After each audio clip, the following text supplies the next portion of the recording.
ওসমান হাদি ফয়সালের কাছ থেকে টাকা নিয়ে নির্বাচনে প্রচারণা চালাতো। এই বাবদ সে 5 লাখ টাকাও চায়, আমি 5 লাখ টাকা দিই তাকে। তাকে জিজ্ঞাসা করলে জানতে পারবেন, সবার সামনে আমি দিয়েছি এবং হাদিয়া হিসেবে সে খুব হাসি মুখে এটা গ্রহণ করেছে। ওসমান হাদির পরনে থাকা টি শার্ট এবং তার আশেপাশে থাকা লোকদের খরচ বহন করতেন ফয়সাল। তারপর তাকে আমি 5,000 টাকা দিই, তার সাথে যে ছেলেটা আছে জাবের, এবং তাকে 250 গেঞ্জি বানিয়ে দিতে হবে। এই জন্য কত টাকা লাগবে ডিটেল আমি ফয়সাল আমার কাছে বারবার টাকা চেয়েছে। মির্জা আব্বাসের কাছ থেকে যদি কোটি টাকা পেত তাহলে নির্বাচনে আসতো না। ও সে ভালো তো ভাই, যদি টাকা দেয় তাহলে তার নির্বাচন করা লাগবে। মির্জা আব্বাস ভাইয়ের কাছে যান, উনি ভালো মানুষ। মির্জা আব্বাসের মধ্যে লোক এই কাজ করতে পারে না, যারা করতে পারে তাদের। ওসমান হাদিকে দুনিয়া থেকে সরিয়ে দিয়েছে বলে জামাত ইসলাম। ও জামাতের প্রোডাক্ট, জামাত শিবিরকে ধরে। তবে ফয়সাল ঘটনার সাথে কোনোভাবেই জড়িত না। আসলে আমি এই মামলার সাথে, এই ওসমান হাদির যে হত্যা, এই হত্যার সাথে আমি কোনোভাবে প্রত্যক্ষ বা পরোক্ষভাবে জড়িত না। আইন শৃঙ্খলা বাহিনী ফয়সালকে জোর করে ফাঁসিয়ে দিচ্ছে। এটা পুরোটা একটা মিথ্যা বানোয়ার আসামি আমাকে করা হয়েছে। কামানো 65 লাখ টাকা বাজেয়াপ্ত করে দিচ্ছে। হাদির মৃত্যুর সংবাদ শোনার পর ফয়সাল এই দেশ থেকে চলে যেতে চান নাই। সে আমাকে আশ্রয় দিছে এবং সে আমাকে সেফ এক্সিট করে দিছে, আর সে র্যাবের সোর্স হিসেবে কাজ করছে। এই কাউসারি নাকি হাদির সাথে ফয়সালকে পরিচয় করে দিয়েছিল। আর এই কাউসারি কিন্তু আমাকে হাদির সাথে পরিচয় করে দিছে। ফয়সালের দাবি কাউসার বা তার পরিবার এর সাথে জড়িত।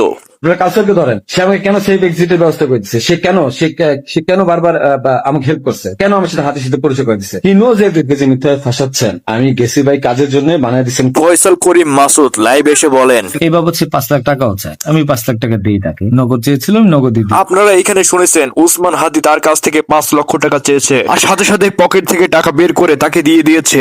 লাখ টাকা লোন নিয়েছি ব্যাংক। এমনকি ওসমান হাদি টাকা চাওয়ার সাথে সাথে তাকে দিয়ে দেন। চেয়েছিলাম, নগদই দিয়ে দিয়েছি। যেও বলছে যে মির্জা আব্বাস ভাইয়ের কাছে যান, উনি ভালো মানুষ। তবে ওসমান হাদি এটা মানতে নারাজ।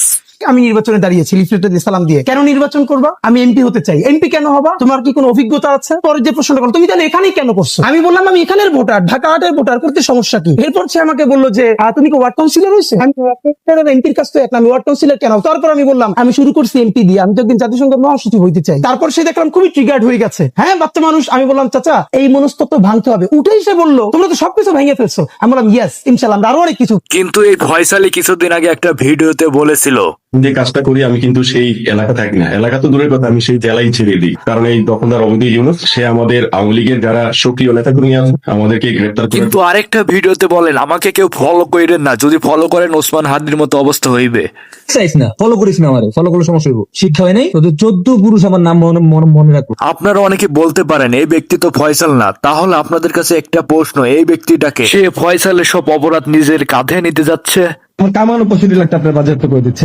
দেখেন ফয়সাল কিন্তু নিজের কথায় নিজে ধরা খেয়ে যাচ্ছে। সেই লোকটার কাছে ব্যাংকে 60 লক্ষ টাকার অধিক থাকে, আবার সেই লোকটা 5 লক্ষ টাকা ব্যাংক থেকে লোন নিয়ে কেন ওসমান হাদিকে দিবে? আর দিকে আমি 5 লাখ টাকা দিয়েছি, তারপর মনে হচ্ছে নগদ চেয়েছিলাম, নগদই দিয়ে দিয়েছি। ঠিক এই টাকার উপরে আমি 5 লাখ টাকা লোন নিয়েছি ব্যাংক থেকে। মির্জা আব্বাস ভাইয়ের কাছে যান, উনি ভালো মানুষ। ওনার কাছ থেকে আপনি যা 2-4 কোটি টাকা নিয়ে আপনি নির্বাচনটা বাদ দিয়ে। এই লোকটা আবার ওসমান হাদির কাছে কাজের জন্য কেন যায়? আমি ওসমান হাদির ওখানে যাই, সে আমাকে কাজ পাইয়ে দিবে। হাদির তো এত লোক ছিল না, কারণ সে আমাকে নিজেই রিকোয়েস্ট করেছিল যে ভাইয়া আপনি আমাকে 5-10টা পোলাপাইন দিয়েন আর 16 ডিসেম্বরে 50টা ছেলে পেলে দিয়েন, যেন আমার পতাকাটা ধরতে পারে, আমি প্রোগ্রামটা সাকসেস করি। যে বাইকে চড়ে ওসমান হাদির মাথায় গুলি ছোড়া হয় সেই বাইকটা ফয়সালের না, কারণ ফয়সাল বাইক চালাতেই পারে না। এই বাইকের মধ্যে আমি সে বাইক চালাতে পারে না, তাহলে বাইক কেন কিনলেন? ওই বাইক নিয়ে যাই, যেহেতু বাইকটা আমার, আমি কিনেছি।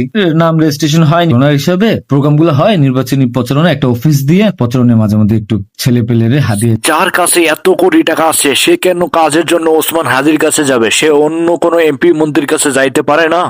মির্জা আব্বাস ভাই তো খুবই ভালো মানুষ, ওনার কাছে যান, উনি আসলেই ভালো মানুষ। ভাই তো ভালো। এমনকি তার মোবাইলটি এক জায়গায় পড়ে যায়, সেই মোবাইলটি উদ্ধার করে আনে তার ভাগিনারা। আমার ভাগিনা একটা আছে 5 বছর বয়স, সে আমার মোবাইলটা কিছু করার নেই, আমার যা বলবে তাই সত্য। একটা মিথ্যা বানোয়া একটা চক্র।